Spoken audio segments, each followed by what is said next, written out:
Welcome to another ENT online talk. My name is Luis Campos, and I will host today's session. ENT regularly organizes online sessions called PensamENTs, or Thoughts in English, which cover various topics related to the environment and are available on our YouTube channel. Today, we have the pleasure of welcoming Sergio Rossi. He is a researcher specialized in marine and natural resources and biological oceanography. He is currently an associate professor at the University of Salento in Italy and a professor at the Universidade Federal do Ceará in Brazil. I had the pleasure of meeting Sergio about 15 years ago during my PhD in the context of the European Union project MedSea, which focus on ocean acidification in the Mediterranean Sea. I have learned so much from Sergio and was inspired by his drive to better understand and safeguard coastal and marine habitats and species. Today's presentation is entitled Creating Oasis in the Sea, the Ocean Citizen Project, a program that is coordinated by Sergio and that combines ecological restoration with social engagement and economic benefits for local communities. Following this introduction, we'll have approximately 30 to 40 minutes of presentation, followed by 20 to 30 minutes of discussion.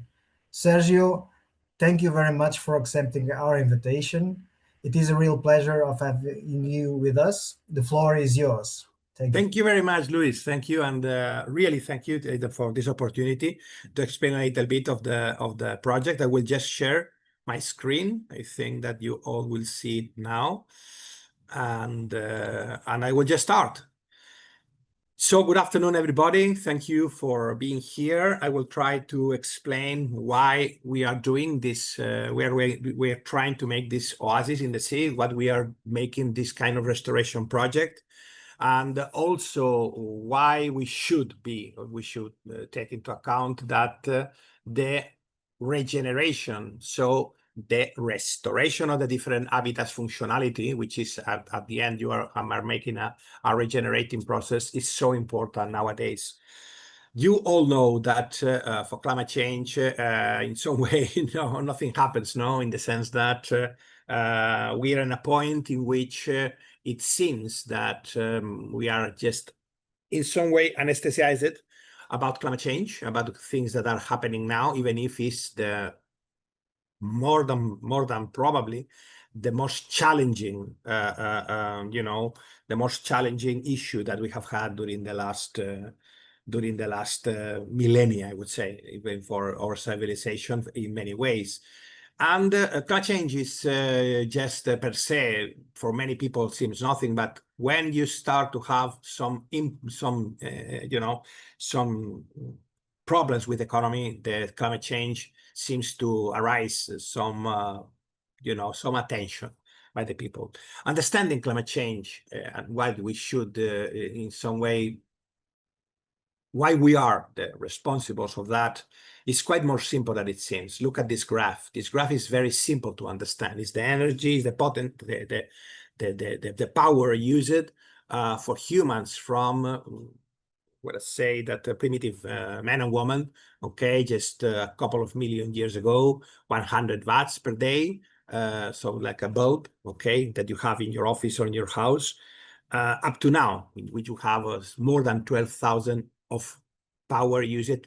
Media, this is very important to understand, that is a mean, okay, that impacts the environment, because you are not only using the bulb that you have in your office, but everything that is around us needs power, needs energy, for example. So the quantity of energy required per individual in this case is huge. Take into account that this is a mean, again, and you have, of course, people that is using less than 1,000 watts per day, and other than maybe say using 37 or 38,000 per day and per person. So this graph for me is essential to just understand what is happening, and this is reflected in what you all know, that is the ecological footprint, and what we understand by biocapacity, and also the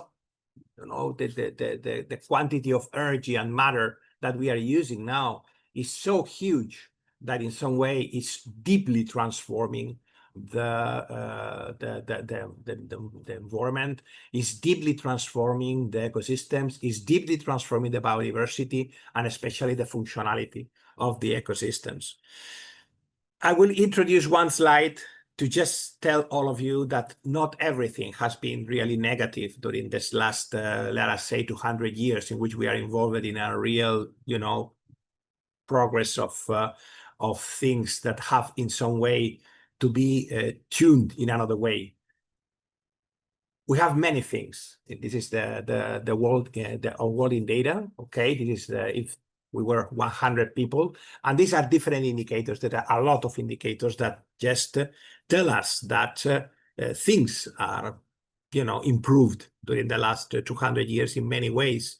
So humanity was not, now we can consider that humanity has never been so good in terms of education, in terms of health care, in terms of also resources that are for food, for water, drinkable water, and so on and so on. Well, on the other side, I would say that this has a price because this needs a lot of energy, needs a lot of resources, and now we have to just maintain a different balance and restructure everything. Not from scratch, that's not truth, but at least we have to rethink the socioeconomic model because it's not working in this way. So what happens inside of all this? We have one of the more important areas of the planet, which are the oceans. Okay. The single ocean, you have several oceans, but you have a single ocean in some way that is composed of many oceans and seas that are all interconnected between them. And now we're starting to understand that in all this equation, the ocean is essential to just maintain our livelihood and to maintain the climate, to maintain the biodiversity, and to maintain the food and the water that we are just using for our own survivorship and the survivorship and the equilibrium of all the ecosystems. So in 2020s, there was, a proposal of the United Nations saying that this is the decade from 2021 to 2030, okay, the decade of the oceans, because indeed it is so important to preserve the functionality of the oceans that we have to manage the situation in a completely different way. Within this United Nations decade of the ocean, on the one side, we want to just avoid or try to minimize many of the huge problems that we have, okay? These impacts, like, for example, overfishing in many places of the world, industrial overfishing, this depletion of the stocks of fish, there's a coastal transformation through excessive tourism.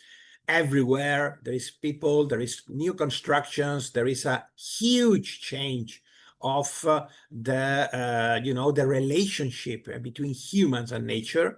It's okay to see, for example, the nature and combine our needs with the needs of nature, but still at the moment we are so many people that is making this kind of approaches, that this kind of movements, that sometimes we don't realize the real impact that we are doing. The same with chemicals, and the same with a lot of contaminants that in some way are polluting our ocean, which is indeed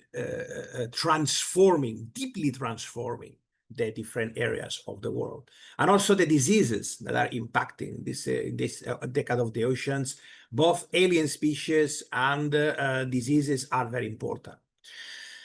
Perhaps to just give the final pessimistic in some way approach, we have climate change.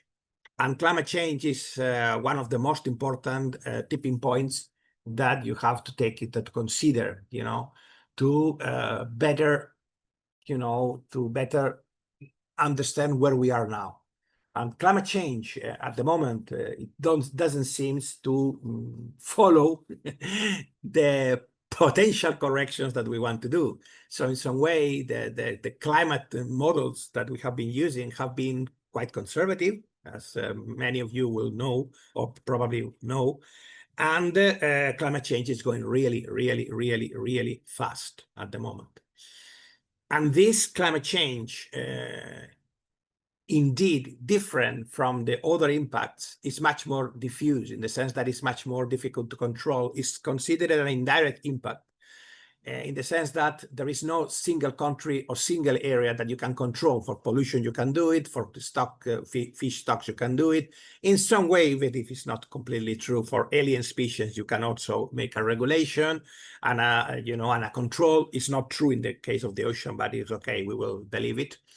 Climate change, warming, sea level rise, ocean acidification in the case of the ocean, greater storms, frequency, more frequent and more impactful hurricanes, for example, more frequent and heavier El Niño processes, which we are witnessing now, for example. All these things will just continue transforming the different habitats of the ocean. So we have to think about it, no? We have to just think what we can do. What are the possibilities that we have on hand? And then focus on this basic nature-based solutions, which is now everybody's talking about, but truly understanding what we are doing and what we want to do. So these nature-based solutions, at least for me, is an empty set of words if in some way you don't give to all this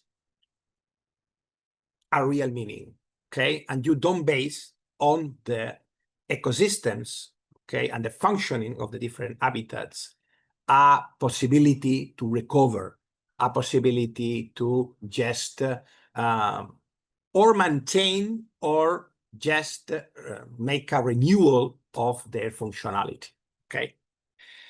So where we are now, we are in a moment in which basically all the, or almost all the habitats of the world are deeply impacted in one way or the other, and especially the oceanic ones are deeply impacted. And the more sensible to this impact, because they are long-lived, are what we understand by the ecosystem engineer-based habitats. What is an ecosystem engineer habitat? For example, a forest. This is a forest, okay, in which you have trees, and the trees, remember, that facilitate the life of many other organisms, many other species, birds, insects, mammals. I mean, there is a lot of biodiversity associated with these ecosystem engineers, which are structural organisms, also called bioconstructors, okay? We may have this quite clear on land, but what happens on the sea? We also have forests that are based on these ecosystem engineer species. And these marine forests are widespread all over the world. Let me say that there are two kinds of marine forest. One is the vegetal one, which is based on phanerogams, for example, Posidonia oceanica, Thymothothea, Fostera, Thalassia. The other, which is also vegetable, which is macroalgae. We may have, Cysticerida in the Mediterranean, but we have Sargassum, or we may have different species of kelp. And then the marine animal forests, which are those which are based, on the animals that have this kind of three-dimensionality. So gorgonians, sponges, bryozoans, corals, of course, bryozoans, and many other organisms that in this case are sessile animals, are animals that are feeders. Why this kind of forest, both the animal and the vegetal, are so important? Well, here you have a list that can be amplified. Many of them act as barriers, okay, for in some way for hurricanes, to barriers for hurricanes and storms, like the areas in which you have these coral reefs. You have also forests that are key habitat for the first life stages of many species, okay? You also have this kind of facilitators are the place in which vagile species, especially vagile species like fishes, crabs, cephalopods, and so on, can just get around to search for food and close their life cycles and are of commercial interest. They transform the hydrodynamics, the same thing that is made by the forest of land. They transform in this case, transform the wind, for example. In this case, they transform the currents. They may transform the currents, and this is very important because it's also giving the possibility to trap particles and to shelter many organisms that make possible that this kind of forest become biodiversity hotspots. They intervene in biogeochemical cycles, which is very important. They act as tourist attractions, and they can act as carbon immobilizers. All these things are done by this forest of the sea, okay? And this is a very important point to take into account.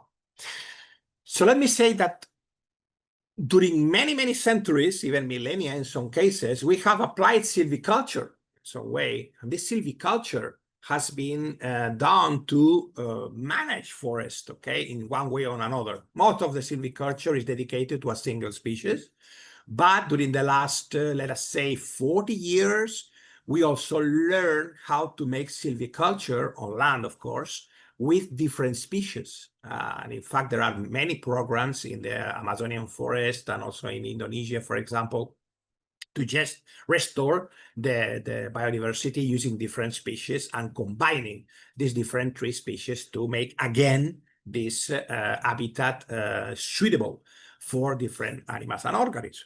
So why we don't make a garden in the sea? So why we don't make silviculture in the sea?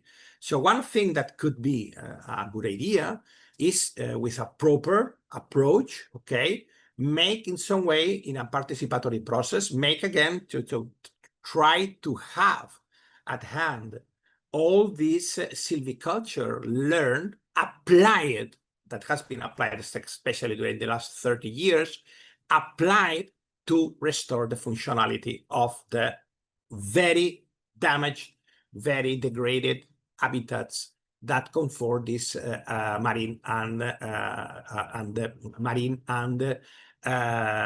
vegetal and animal forest, okay?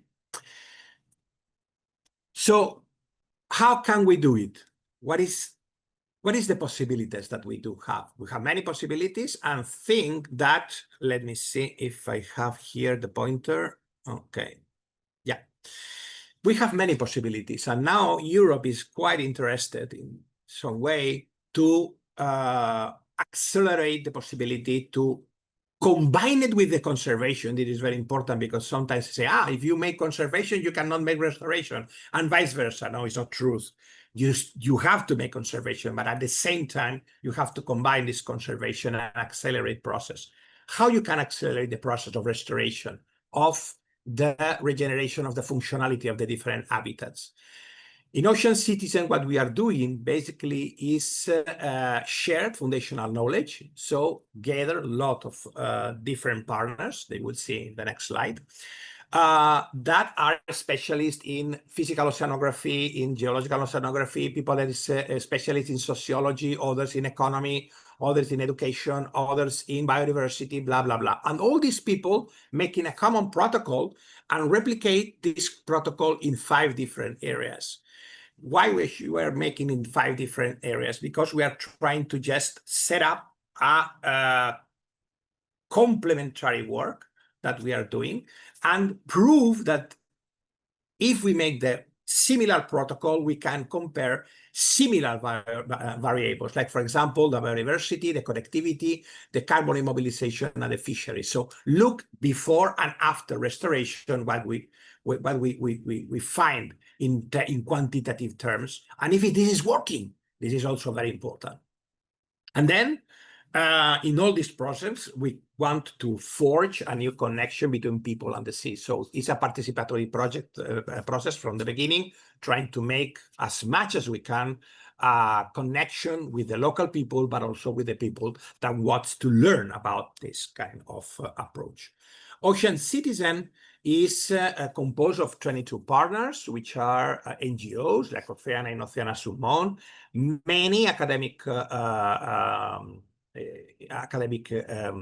entities, okay, like the CSIC, the CNRS, the Università del Salento, the Denmark Technical University, and so on, which are just also giving the opportunity to share all this know-how. And then also private enterprises that are dedicated to optimize process, make the possibility to just, you know, to perform at maximum the possibilities to be successful in this restoration program, okay? These are the areas in which we are working, okay? It's Tenerife, is the Red Sea, also Eilat, is Spain, Tarragona, in Køge Bay, in this case in Denmark, in the Baltic Sea, and in the Arctic. Very different ecozones that will be, you know, that are being compared. In this moment, at the moment, we are almost finishing the project. We have 3.5 years driving the project, and we have a lot of results that we are starting to compare between these different areas, okay? So this is my dream. My dream is having, in some way, different depths, different areas, and different methodologies to just prove that this is possible. In this, let us say, this approach, what we are also doing and what we are trying to demonstrate is that making, you know, putting artificial substrate may in some way enhance and speed up the possibility to recover the carbon capture by these three-dimensional alive organisms like corals, like calcareous algae, for example, like gorgonians, sponges, and so on. Gather more fish, fauna, for example, and other crustaceans, cephalopods, and so on. And on the other side, enhance biodiversity. So this is at least what we are trying to do in some way in these different areas, using different approaches, because you have to make this some way with a tailor-made process in which you are trying to just you know, adapt to the environmental and biological conditions of each zone what you are doing in terms of restoration. But at the end, what you want to compare is, as I told you, the biomass associated to the habitats, so fishes and so on, the carbon immobilized, so this famous blue carbon, okay, and the biodiversity. So if it's enhancing biodiversity and connectivity between the different areas, okay, in different areas, like for example, shallow to deep restoration areas, okay. Very briefly, what we are doing is study the restoration area. So the first thing is understanding what we are doing through different variables of biodiversity, of geomorphology and habitat mapping, doing a very close follow-up of the currents and sediment traps, flux of carbon, and so on. Make a long-term monitoring program, environmental and biological, in the area. And then apply all this active gardening with the latest method, which we are sharing. We are continuously sharing among the different partners. That's very important. That's one of the most important things. I mean, I just try to make this kind of approaches with different kind of habitats and look if they are successful and what we should change to optimize the transplantation process, okay? In all of them, we enhance the carbon immobilization in terms of the quantity of carbon that is just trapped in these three-dimensional alive structures, wherever they are, or also the sediment that is surrounding, for example, this three-dimensional alive structure, in the case of phytoorganisms, for example, and looking to protect and to just enhance emblematic species in some places. Let me explain. One example is the Arctic. And in the Arctic, the animal that we want to enhance and we want to protect, we want to increase the biomass, is the cod. It's Gadus morua, which is very, it was very abundant before, but now is in a, you know, in a continuous decline because of the lack of suitable habitat. There is no more kelp in the area, or there is a loss of kelp, important loss of kelp. And it's also true that there is an overfishing. So what we are doing is trying to restore this kind of emblematic species. Okay, in the Mediterranean Sea, for example, something like approaching to vulnerable species like the red coral. And also, and I will just make 60 seconds about that, try also to enhance integrated multi-trophic aquaculture within the project, because at the same time that we are doing biomass, okay, that can be suitable for other things, we can just there take advantage and put the nubbins that will increase their biomass faster, and then they can be used for restoration in an in a faster way. So trying to make this possible.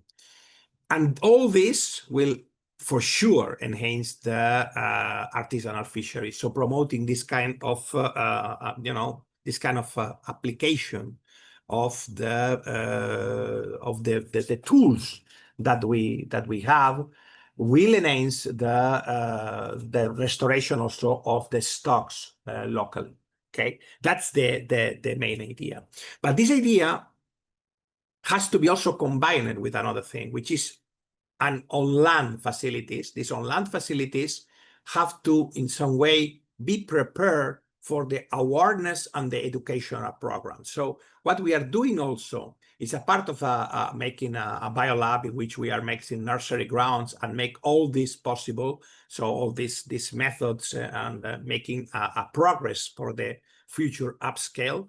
What we are trying also to do is at the same time make possible that the people has a contact with the sea and understands the ocean. One of the most tragical things, at least from my point of view, is the lack of knowledge about what happens to the oceans. For me, I can assure you that during my last 30 years of working as a professional, I have been really depressed when I see that many people is not knowing the importance of the ocean. So, for example, when you tell the people that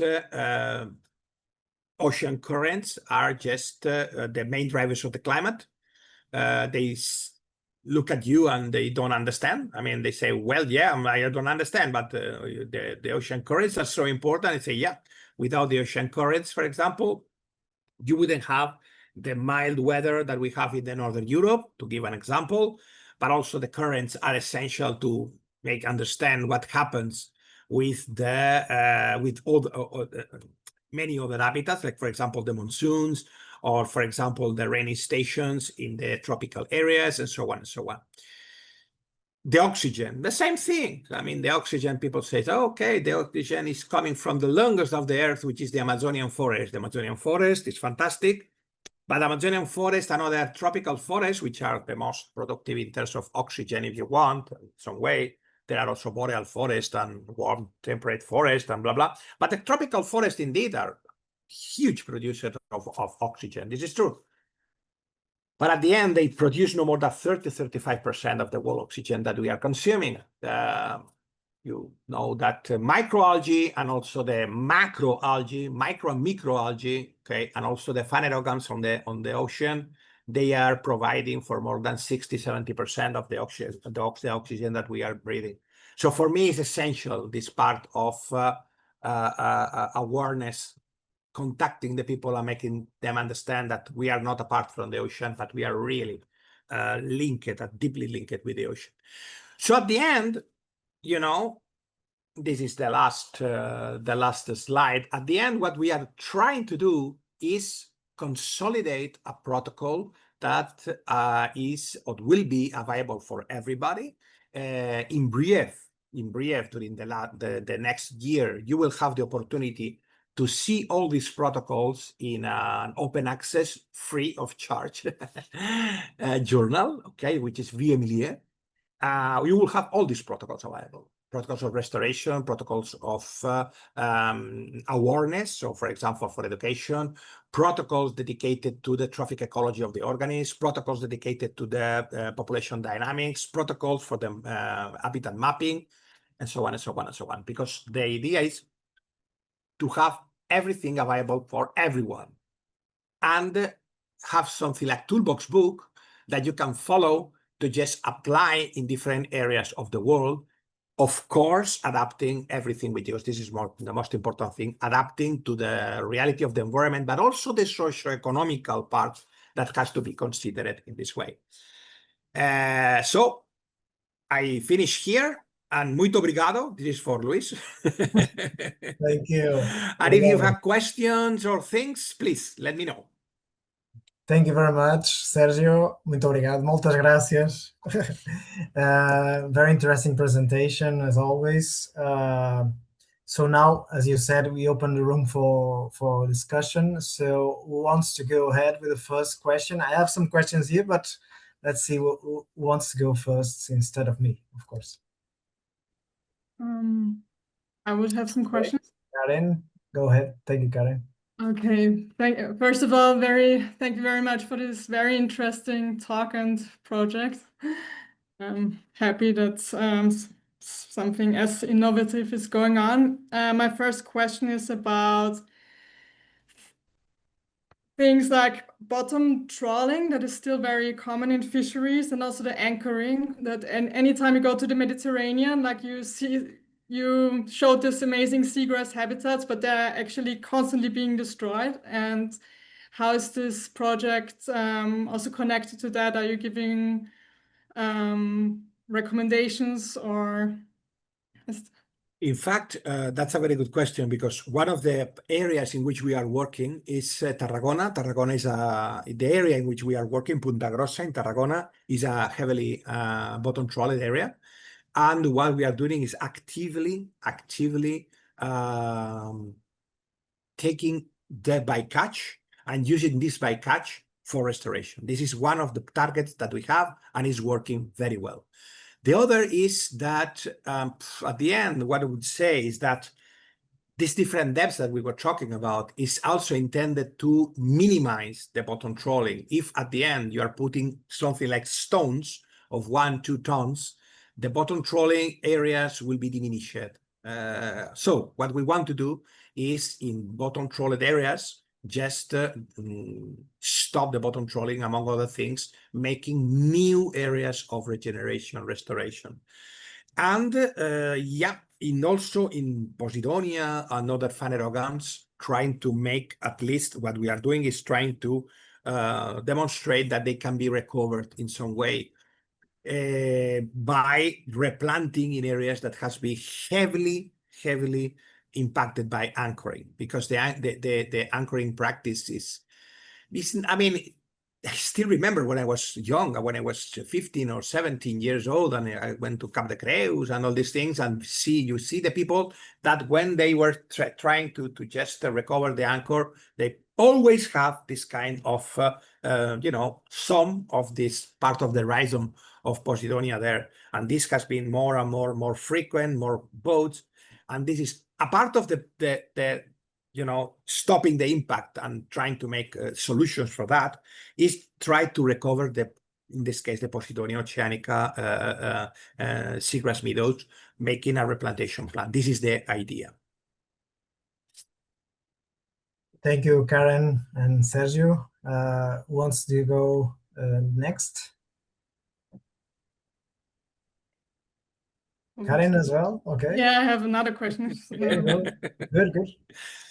Yeah, I think because personally, I don't consume any sea products, because I'm trying to preserve the ecosystems also as a marine biologist. But I think that maybe this multi-trophic aquaculture might be interested, because getting funding for projects that are just for conservation or for restoration and carbon capture may be a bit too abstract. It's more difficult to get funding, so maybe that's a very interesting approach. Are you in contact with any?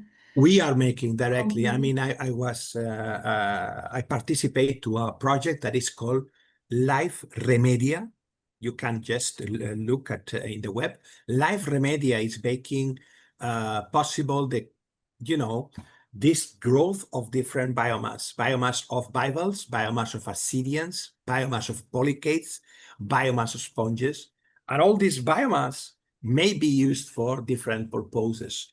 So what we are doing with integrated multitrophic aquaculture is, on the one side, okay, just take some of this biomass and use the biomass for restoration, okay, with bryozoans, or you can just collect small parts of corals and small parts of gorgonians, and this will grow faster because they will have all the sewage, all the excellent products of the fishes, both the feces and also the food that is not, let us say, processed by the fish, okay?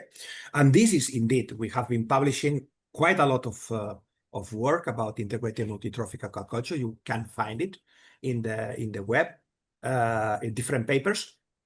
And it's a very good thing, you know, it's a very good approach. Another part is this integrated multitrophic aquaculture promote different kind of biomass also for food. At the moment, what we are doing is algae and bivalves, because the people starts to be much more familiar. But I have to say that there are other things that may be also interesting for food, even if all these organisms are low energy consuming, very low energy consuming. They are, you know, they are just taking particles from the surrounding water column, and they are growing extremely fast and extremely healthy. If you see the Remedia project, you will see videos in which you will see these forests that are really fantastic. And who knows, because this is not straightforward, some part of the biomass can also be used for other purposes, like, for example, biomedicine or cosmeceutical or nutraceutical, and so on and so on. We have to find the way to make things in the sea, but without impacting the sea, which is not easy, but is possible. Thank you, Sergio and Karen again. Well, I think sorry, Karen? No, just for this aquaculture, I guess it also tangles the eutrophication that comes from the fish feeding and so on, so that it's exactly. And integrated multitrophic aquaculture tends to, in some way, correct a little bit this process. So when you have an excess of food from the fishes, all the suspension feeding organisms are taking these particles, feeding actively on these particles, and they are just, you know, improving the water column, let us say, health status. This has been proved. We have some papers trying to demonstrate it. It works. Great, thank you again. So I think I can ask two questions combined. No, thank you, Karen. Very interesting. So, Sergio, you mentioned about 5 case study areas. Yeah. So I wonder if you can provide more information about the case studies there, and particularly to mention, if applicable, if there are some hopefully successful cases and not so successful cases, and why this happened. Yeah. And then, of course, linked to this, during your project, to evaluate if a case is successful or not, which are the indicators that you measure or monitor from a natural science perspective, but also socioeconomic perspective, if there are some indicators? Absolutely. This is a very good question, Luis, indeed. So in the Arctic, for example, we deploy the reeds and we just start planted the kelp, and the fish start to go there. So the Arctic can be envisaged as a positive, and the administration was very fast to give the permits. So this is good. Baltic Sea, the same thing. The Baltic Sea, what they are trying to do is add hard substrate, because during a couple of centuries, more or less, they just depleted, or even more, they depleted all the rocks that were in the sea to build houses. So all these approximately 2 million stones that they just grabbed from the sea, okay, and placed on the different constructions, they want to recover this kind of substrate. And this is also very successful. Then in the Eilat, they make a floating reef which is very successfully, managed. And during the last 10 years, they demonstrate the quantity of carbon immobilized. They demonstrate the huge, there's a paper that will just be published now, the huge impact on the biodiversity, very positive on the biodiversity, and also in the associated fauna, say fishes are going there, even in a certain moment, because there was so much plankton, there was also a blue whale. No, yeah, not blue whale. A whale shark, okay, that was there feeding and, surrounding the area. Tarragona and Tenerife, this we had more problems. In the case of Tarragona, the permits are already practically just viable. But in the case of Spain, we have had lots of problems, and we had learned a lot about the huge problems that we may have with the administration. And in the case of Tarragona, we finally succeed in the region of Catalonia. We practically have everything viable, and then, but in Tenerife, no. In Tenerife, still there is a lot of, we will spend a lot of time to do the things. And on the other side, I have to say that in Tenerife, we have had problems with the local population that just didn't understood what ocean cities was. They just thought that there was, a greenwashing movement, because, there is one of the partners that is on the water gardens that was just, it was involved especially for the reef, for the artificial reef design and fabrication and deployment. And then there have been a lot of problems there, but it's okay. You learn a lot about the different socioeconomical realities and why you have to make a tailor-made program from the beginning. Yeah, I learned a lot, Luis. I learned a lot. Oh, great, Sergio. Thank you. Thank you. I have more questions, but I also open the room for other colleagues and attendants to ask questions if they have. Okay, so I will ask another one. So Sergio and everyone, so currently we have there is the EU nature restoration law is recently implemented, right? So, and the nature-based solutions, nature restoration is a topic that is gaining a lot of traction these days, at least from my best of my knowledge, at least at the European Union level.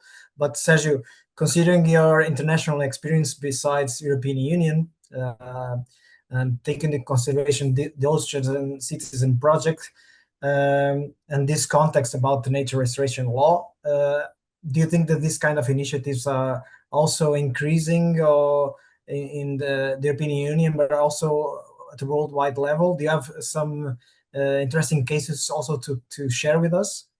Abroad, yeah. There are, for example, as far as I know directly, because of contacts that I have in many places, in China, they took it very seriously. In many places, they have huge programs in which they are making the upscaling of this kind of restoration.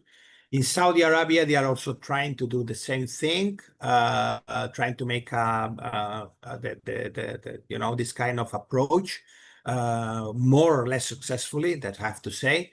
Indonesia and Philippines also have programs that can be considered very good and very successful in some way. And also in Brazil, for example, there are also programs that are trying to restore and recover the habitats. What's the problem? The main problem here, again, is climate change, is making a realistic adaptation of your restoration program to what is happening and what will happen. So that's a huge openly debate. Whatever you do, you try to be very, is one of the things that I didn't say, but we are doing that. You have to select the species that potentially, and I would say potentially because things are changing very fast, so it's not so easy, but potentially will be adapted to, for example, ocean warming and ocean acidification. which is not easy. For example, there are some species of corals like Acropora cervicornis, which is good, it's fantastic. It's fantastic, Acropora cervicornis, because it grows up to 10 centimeters a year. But this is because it's a fantastic photobiological machine. And as a photobiological machine, will be one of these species that wouldn't survive to climate change. So you have to select the species to be sure that when you're doing your forest in 100 years will survive. And that's one of the main problems that we have. So it's not impossible, but we need a thing that we don't have. It's more time, and of course, always. Oh, you're always begging money. Yeah, we are also always begging money.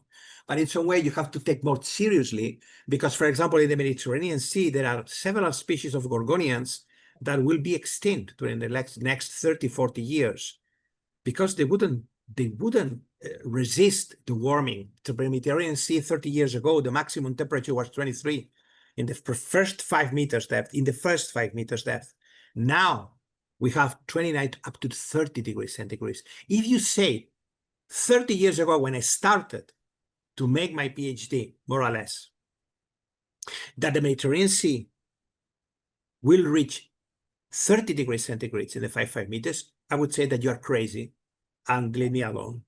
And now we are with this reality. So this is the thing that we have to keep in mind. It's not restoration per restoration. It's not that.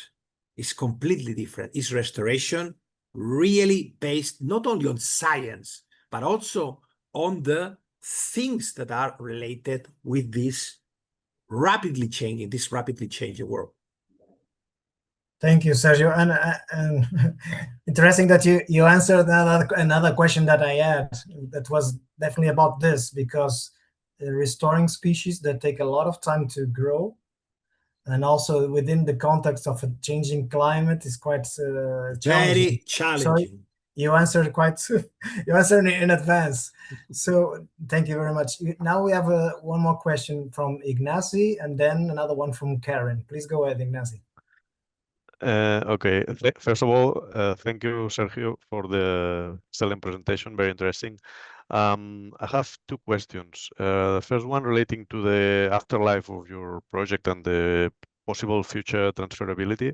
I assume that, of course, these measures have a cost of implementation, and the benefits, although they might be huge, as you explained, are also very diffused in the sense that are not affecting particularly a particular economic sector. So my question is, the investments needed or the expenses needed to undertake these measures should be supported by public administration only, or can you identify an economic sectors that would also benefit, and you can provide an economic case for justify their participation? That's one question.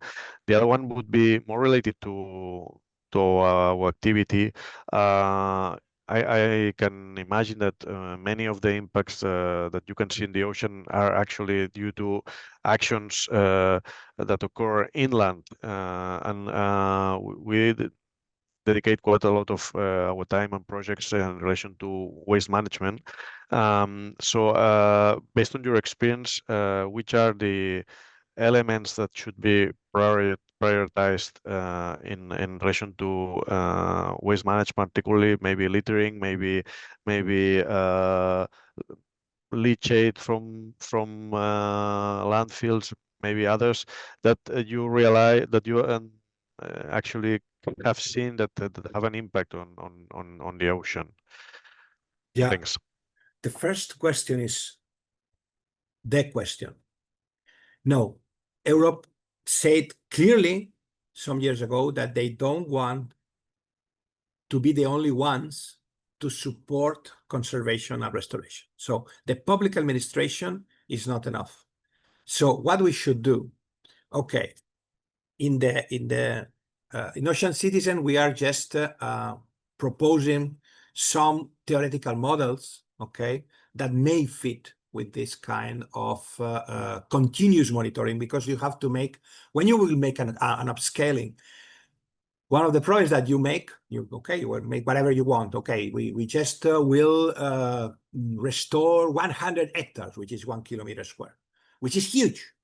Okay, but who will follow that? Who will pay to follow that?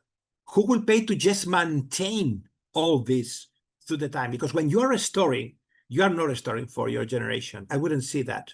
I'm not restoring even for my daughters. I'm restoring for my nephews, if I am in some way lucky.